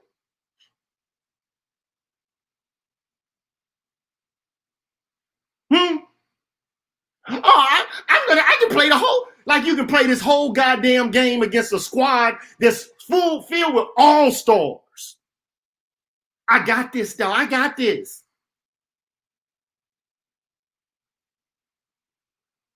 Should I call her one like Snoop Dogg did and recant it?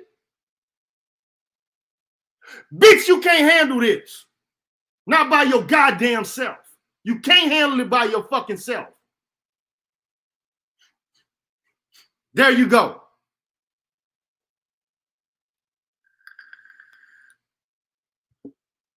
You can't do it by your goddamn self. You ain't got that fucking much magic.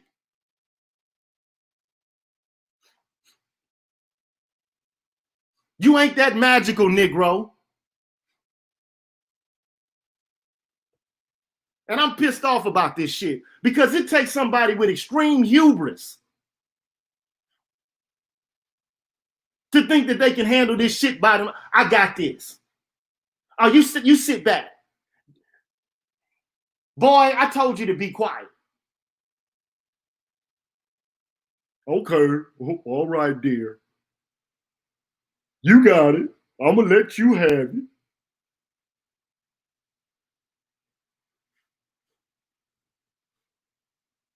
And I don't mean no disrespect to women, man. I really don't.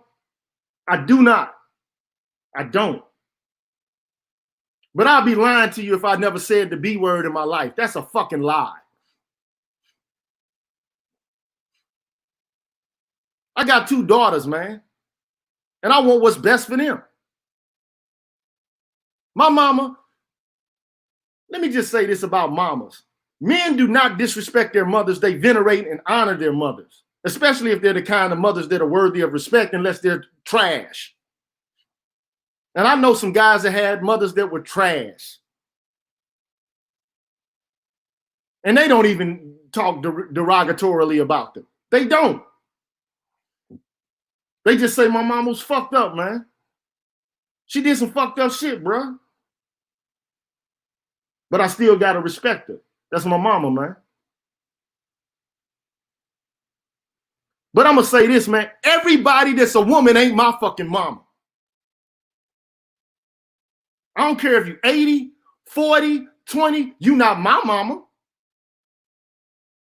You somebody else's mama, but you not my mama. My mama dead, man. She not existing on this earthly plane no more. So I'll be damned if somebody else get to play the role of my mama to me. Just because you got a vagina and a uterus. You don't get to play that role with me.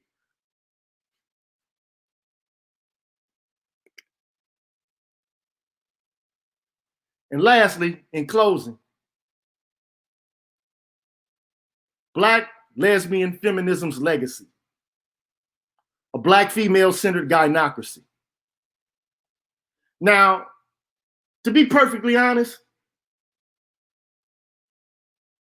my interpretation, my hermeneutics, which is a fancy word for interpretation, my hermeneutics, the artsy nigga talk that they use and throw around in the academy. It ain't even no real gynocracy. Not for real. This shit is artificial. It's predicated upon white patriarchy. But they make it seem like it's natural like breathing air.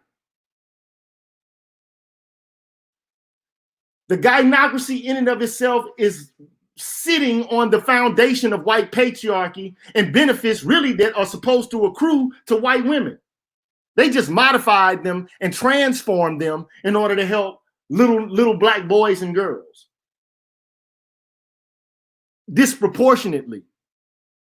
But the first welfare programs were widows programs, if you didn't know.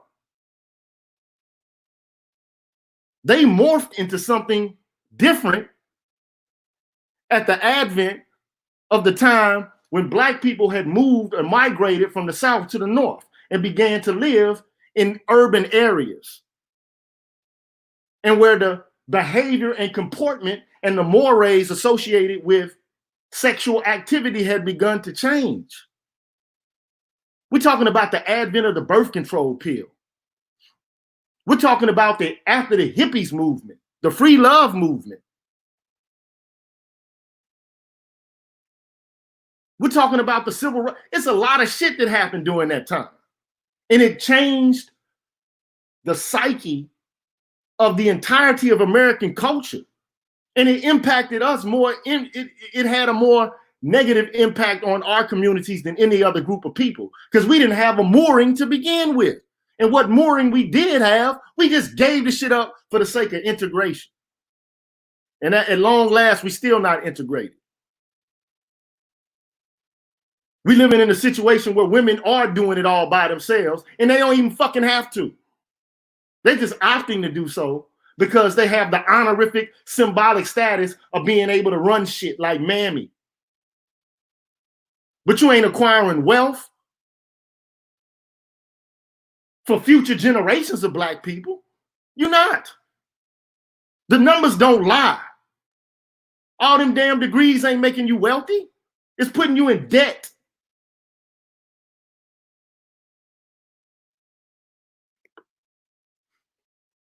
Let's talk about it. What is it, man? It's female-run households, and it's leaving the community in tatters. Have you been to the local ghetto near you?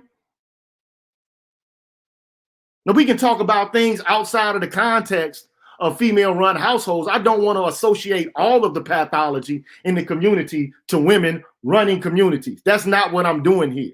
But I am saying that females running shit by themselves, do you know how motherfucking hard it is to have a kid and go to work and raise a kid by yourself? You got to handle it all by yourself. There's no helpmate, no partner, no nobody. You got to do it all by yourself.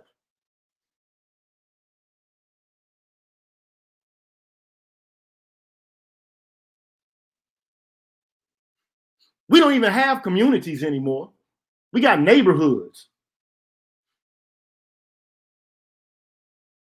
Communities are built with families that know each other and that extend aid and help, and they socialize with one another, and they know each other, and they interact with each other. When I was young, man, everybody in the hood knew each other and went on trips out of town and shit with each other. Nowadays, people look at their neighbor, give a head nod, and go in the crib and sit out on the porch and smoke blunts and shit.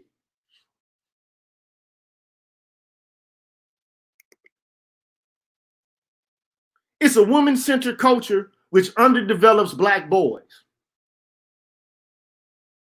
It creates simps and man-children. I remember an article where I talk about black women romanticize the boyhood of their sons. Or either that, they make them into little men too damn fast. Either way is pathological.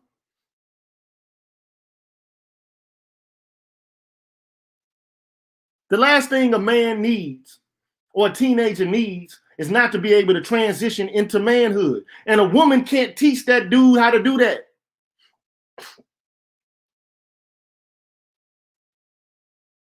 Can't teach him how to do that. I remember the last time my mother tried to give me a whipping. I remember that shit. I don't know how old I was, but I had hit puberty, and she tried to hit me with a broomstick, and I grabbed the broom with one hand. And she said, let it go, goddammit. And I looked at her in the face with one hand while she was trying to snatch it away from me with both of hers. And I said, I can't let you do that. I can't let you do that no more. No. Let it go. Let it go. No, I'm not letting it go. I'm not going to let you hit me, man. It was then, you should have seen the look on her face. It was like, damn, this little motherfucker's a man now. I can't beat his ass no more. I can't. And this is the point where a lot of women begin to act like they young sons are grown ass men and start saying derogatory shit to them. So instead of the physical control, now they try to use psychological control instead of letting the boy grow up and to assume his role as a man.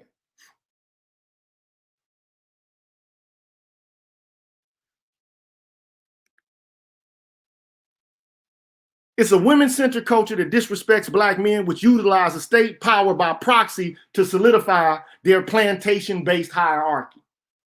That's how I characterize the gynocracy. Now, I might be off. There might be different interpretations, whatever the case may be, but this is how I see it.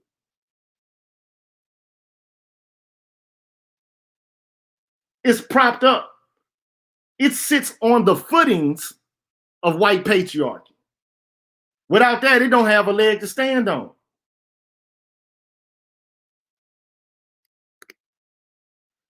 I got 2 more videos to show you, and this shit is going to come to a close. Y'all still with me? I'm gonna escape for a second. I gotta look at y'all and see what's going on in the chat. Okay, y'all still with me? Still with me? I appreciate y'all, man. I appreciate you. And I'm sorry I had to, you know, look, I got a little mad and got out of character and cursed a little bit, you know, and said something derogatory. I apologize. But look, I'm frustrated, man. I'm pissed off. There's a lot of shit to be pissed off about. It's like James Baldwin said, to be conscious and black in America is like being in a rage all the time. This shit would put you in a rage, man.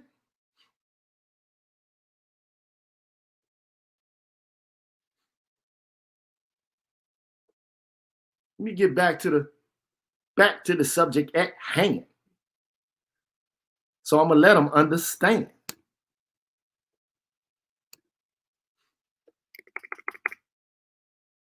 Again, please support the channel. G with a PhD.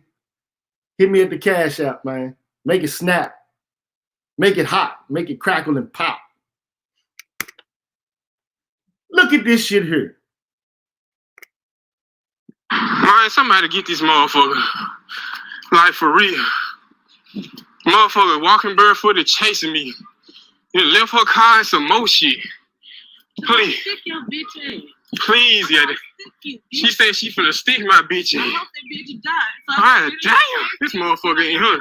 Look at the toes. They gone, bitch. I'm just saying, but what you doing out there for? You tweaking, fool.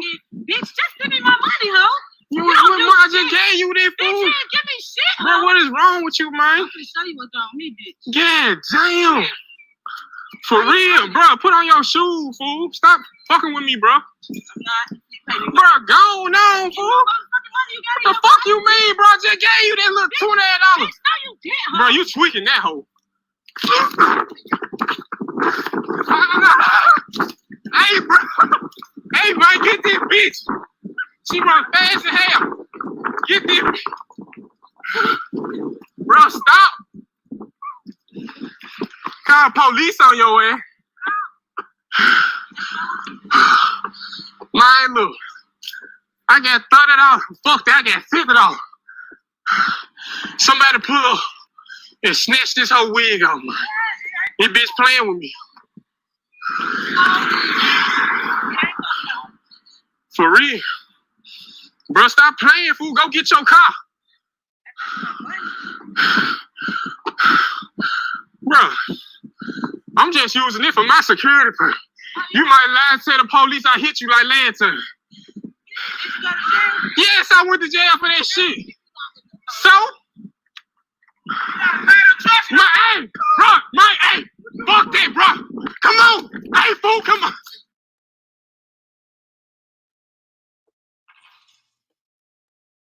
Now, did y'all see that shit? Did you see that shit? I'm like, did you see that?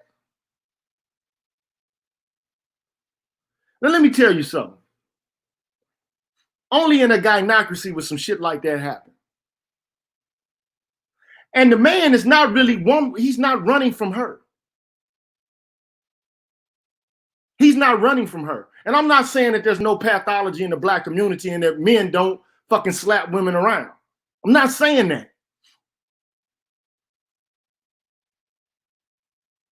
I'm saying that this man has already, first of all, he already been to jail with her for a domestic violence incident, and she put him in jail with the fucking, it's just like breathing air for her. Like, oh, you ain't staying there long enough. I'm keep referring to sports. What team you playing for, motherfucker? What team you playing for? This is not a natural occurrence. That man is not running from her. He's running from white patriarchy. He's running from the criminal justice system. That's what he's running from.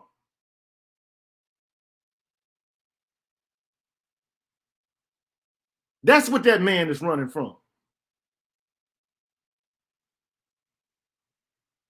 There's no way in natural hell, first of all, that he should be subjected to that kind of disrespect to begin with. And she should neither be subjected to physical abuse either. But the whole point is, come on now.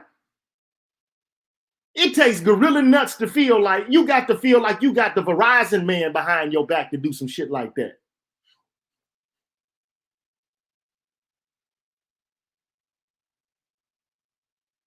You feel like you got them people with you.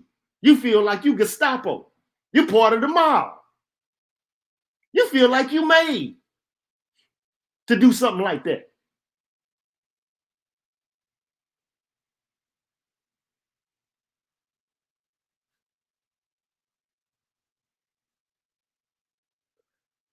Don't let me talk about the movie The Matrix. Because there's one thing about The Matrix, man, that I know. You take the red pill, first of all, Morpheus presents a choice to Neo. He didn't know what the Matrix was for real, but he had some sort of intuitive understanding that something was foul and amiss, and he wanted to get to it. He wanted to understand it. So Morpheus gives him an option. Take the red pill or the blue pill. Take the blue pill, you go back to your same life. You'll never even remember this shit. You take the red pill, you're going on a merry-go, you're going on a roller coaster ride, bro. Neo takes the motherfucking red pill, and then he understands that the system is not what he thought it was. The reality is totally different than how he perceived it. And he realizes that human beings are slaves. And that what he thought was reality and everybody living in the Matrix, they're not real. And the fucked up thing about it is, in the context of the Matrix, everybody's a fucking agent. Every goddamn single person is an agent. Everybody's an agent that ain't took the red pill. And even in the context of the red pill, it was one motherfucker in there who wanted to go back to the shit and got seduced by an agent.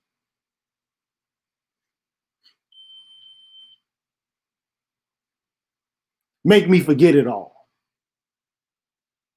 Put me back in. At least and make me rich and somebody important.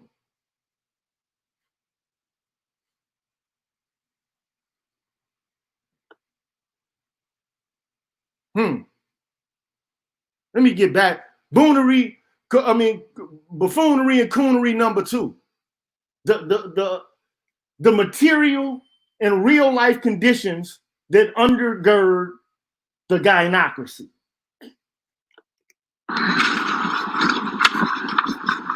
You recording the kids now?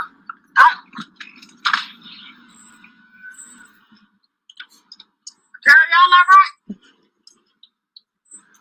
No, I told you stop acting stupid in this place. I can't hold you. Hey, don't fucking touch her. Get off. Hold you.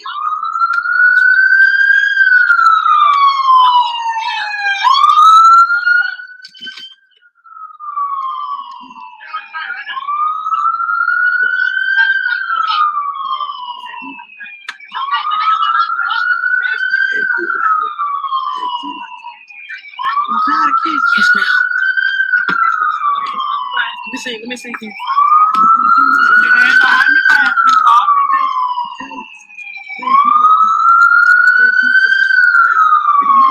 I don't have to sit back. Look, I don't have to show you no more of that shit. First of all, I give him a thumbs down. First of all, what the fuck you circling back running to this woman for? What the fuck for? Why, bruh? Why? And for number 2, why are you giving the fucking police the cuffs to lock this nigga up? No matter what he did.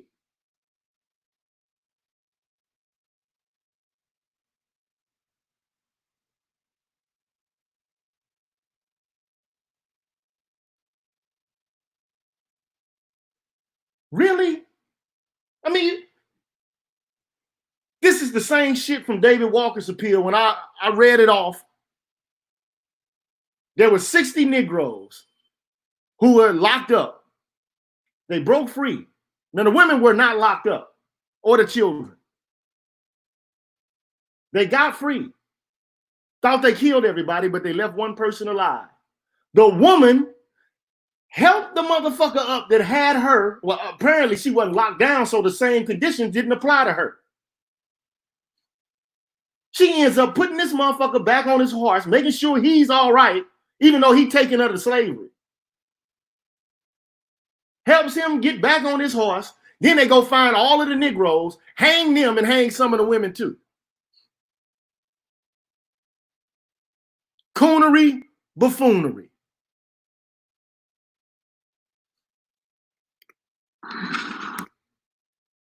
See, look, man. Mammy is real. Mammy is real. You see it like in popular culture, like Medea, Big Mama, the foul-mouthed Big Mama walking around like she run every goddamn thing. Got a nose in everybody's business and shit. Going off on men and boys and girls and women alike. Now, I mean, you know, these archetypes can be deprecating, but there's an element of truth to every archetype.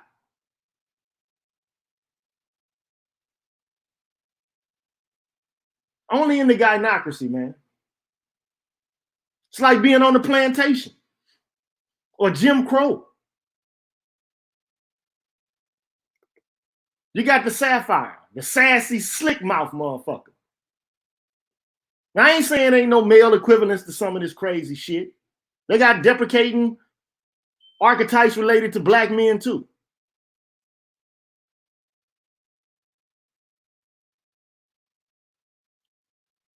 But who wants to be around somebody slick mouth all the time?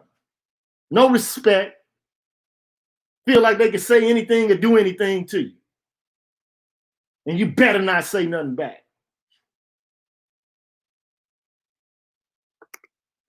And the Jezebel, the thought, the whore who uses her sexual goodies in order to extract money from anybody willing to trick off on it.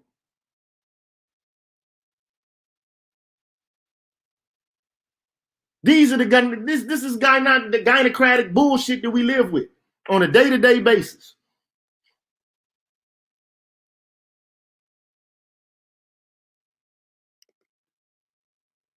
This shit is despicable, man. It's despicable, man. It's crazy. But this is where we are.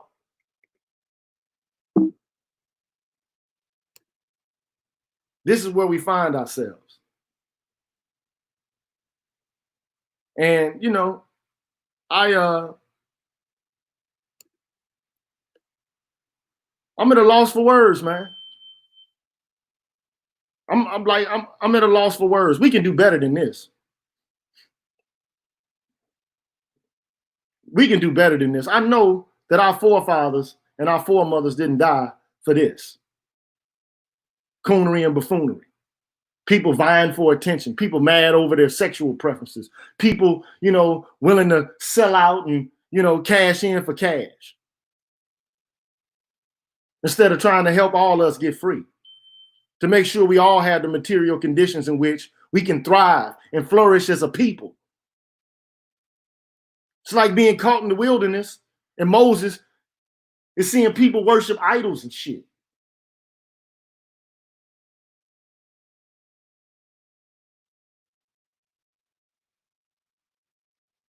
And black men in the manosphere, we're trying to turn this around, but first it comes with awareness. All I can say is I'm pushing back against it. I would like to see a situation in which the most salient, the most rigorous, the most sound arguments from black men can begin to bubble and rise to challenge the ridiculousness that we're dealing with in the public, in the civil sphere. get the greatest amongst us to give voice to a new orientation to the world outside of this plantation politics that we find ourselves in today. To me, it's a moral, it's a categorical imperative to do so. It's necessary. It's like